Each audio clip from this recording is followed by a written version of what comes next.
মই মোৰ কবিতা কৈছো মোৰ মাৰ নামত ডিভোট মোৰ কবিতাৰ শিৰোনাম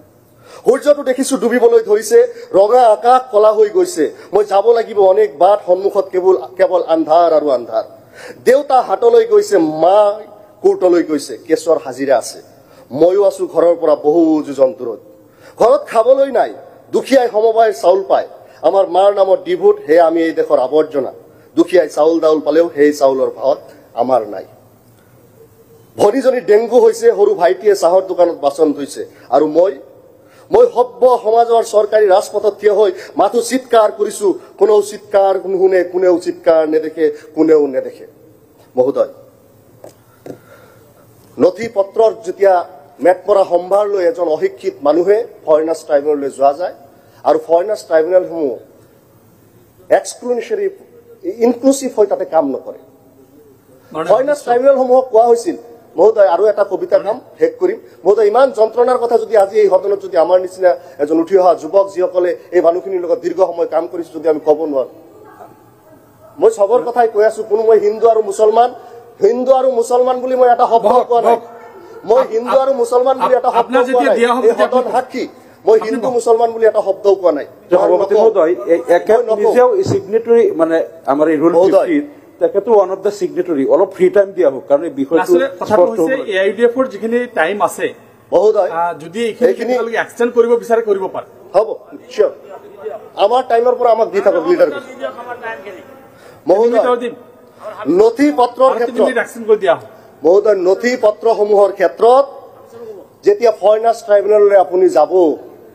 দেখা পাব যে এটা বানান ভুলৰ কাৰণে কে জায়গাত কিউ হোৱাৰ কাৰণে যেনেকৈ Qadir Q A D I R লিখিব পাৰি কে এ ডি আই আৰ লিখিব পাৰি যদি ফৰেনাৰ্ছ ট্ৰাইব্যুনেলৰ মেম্বাৰে ইচ্ছা কৰিলে যে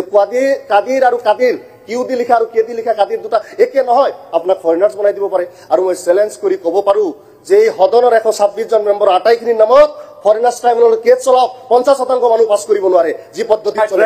সব এমএলএ বনাই দিব এফটিএস সব এমএলএ বনাই দিব নোৱাৰে এনেকুৱা কামটা তো এই প্ৰক্ৰিয়াত চলে ফৰেনাৰ্ছ ট্ৰাইব্যুনেল এটা কোৱাসি জুডিশিয়াল প্ৰসেছ তেওঁলোকে কোন ভাৰতীয় তেওঁলোকক বিচাৰি উলিয়াব লাগিছিল কোন বিদেশী এইটো তেওঁলোকে ৰায় দিয়াৰ মানুহ নাছিল যদি বিদেশী হয় চৰকাৰে তেওঁলোকক সেই দেশত পঠিয়াই দিব লাগিছিল কিন্তু পাৰা নাই আৰু তেওঁলোকক কি কৰা হৈছে ইলিগেলি ডিটেইন কৰা হৈছে এতিয়াতো ডিটেনশন কেম্পত কেন্দ্ৰ কৰি কেছ চলিছিল কোভিডৰ আগতে 3 বছৰৰ ভিতৰত সকলোকে যাক ডিপোৰ্ট কৰিব নোৱাৰিব তেওঁক জামিন দিব লাগিব পৰৱৰ্তী সময়ত কোভিডৰ পিছৰ পৰা 2 বছৰ কৰা হৈছে আৰু আগতে সিউৰিটি বন্ড যিমান আছিল সেইটো কমোৱা হৈছে আৰু ব্যক্তি এজন জামিনদাৰ হলে এতিয়া হয় অৰ্থাৎ ডিটেনশন কেম্পত কাকো 2 বছৰৰ ওপৰত ৰাখিবই নোৱাৰিব তেনেহলে এই মানুহখিনি হাৰাশাস্তি কৰাৰ মানে কি সুপ্ৰিম কোৰ্টৰ কেছ আৰু এটা কবিতা আছে মই খালি কম তাৰ আগতে এটা আৰু সৰু ঘটনা কৈছো যে ফৰেনাৰ্ছ ট্ৰাইব্যুনেল আৰু অসম পুলিচৰ বৰ্ডাৰ বিভাগ কিমান ধৰণৰ বজ্জাতি কৰে সেই কথাটো ক'বলৈ লৈছো ফৰেনাৰ্ছ ট্ৰাইব্যুনেলৰ পৰা যেতিয়া নোটিছ বৰ্ডাৰ পুলিচৰ জৰিয়তে কাৰোবাৰ ঘৰলৈ পৌঁছাব লাগে সেই নোটিছ পৌঁছাই নিদিয়ে মহোদয় দেখা যায় তেওঁলোকে নোটিছসমূহ গছত লগাই থব কাৰোবাক পেলাই দিব আৰু তাৰ উজ্জ্বল প্ৰমাণ সুপ্ৰিম কোৰ্টৰ কেছ 2021 চনত আপুনি চাব পাৰে Misar Ali versus union of India যে ব্যক্তিজনৰ ঘৰ ঠিকনা সকলো পুলিচৰ ওচৰত থকাৰ পিছতো তাৰ পিছতো তেওঁলোকে আপোনাৰ তেওঁৰ ঘৰত নোটিছ পৌঁছাই দিয়া নাই গতিকে মহোদয় মই অন্তিমত এই যে ডিটেনশন কেম্পত ফৰেনাৰ্ছ ট্ৰাইব্যুনেলত যি বিচাৰ প্ৰক্ৰিয়াৰ মাজত যেনেকুৱাকে কষ্ট হয় মানুহে এজন অশিক্ষিত মানুহ আজি যদি মোক ইয়াতে সোধা হয় যে আপোনাৰ ককা দেউতাৰ যিকেইজন সতি সন্তান আছে আটাইকেইজনৰ নাম কওক মই আটাইকে সুধিছো কোনোবাই ক'ব পাৰিব তেনেকুৱাকে সোধা হয় এজন অশিক্ষিত মানুহ আপোনাৰ পেহাৰ নাম আপোনাৰ পেহীৰ নাম কওক আপোনাৰ জেঠীৰ নাম কওক 7জন পেহী মই নোৱাৰিম মই চিন্তা কৰিছো মই সাক্ষী দিছো মোৰ 7জন পেহী 6জন পেহী মই নাম নাজানো কেনেকৈ জানিম মই আৰু তেওঁলোকক যেতিয়া সোধা হ'ব তেতিয়া কৈ কি হয় এইটো প্ৰজেক্টেড ফাদাৰ এইটো প্ৰজেক্টেড মাদাৰ সাক্ষী দিবলৈ যায় যিসকলে জন্মৰ সময়ত দেখিছে মই অন্তিমত এটা কবিতা খালি গাইছো কুইট ইণ্ডিয়া 83 বাজবাৰী মোৰ চিৰচিত কবিতা মহোদয় টিকটিকাত থিয় হৈ আপোনাৰ মুখখন চাই ভাবিছিলো যে আপুনি চাগে ন্যায়ৰ অৱতাৰ মই দুচকু মুদি কৈ গৈছিলো মোৰ জন্ম কুণ্ডলী শৈশৱ যৌৱন বৃদ্ধকাল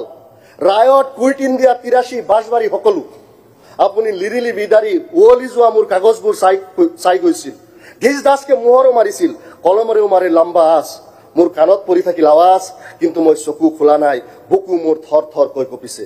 অলপ পাছত চকু মেলি চাই দেখো মোৰ দুহাত ধৰি আছে 2 খাকি পোচাকি ভেৰণীয়া বন্দুকিয়ে এনেকে মোক লৈ অনা হল পোতাহলাত ইয়াতে পাৰ হৈ আছে মোৰ দিন অনাহাৰে অৰ্ধাহাৰে সন্মানহীন অপৰাধীৰ দৰে নিৰ্দয় আৰু অন্যায়ভাৱে অপৰাধ মোৰ পৰিচয় প্ৰমাণ মোৰ বেশভূষা আৰু ভাষা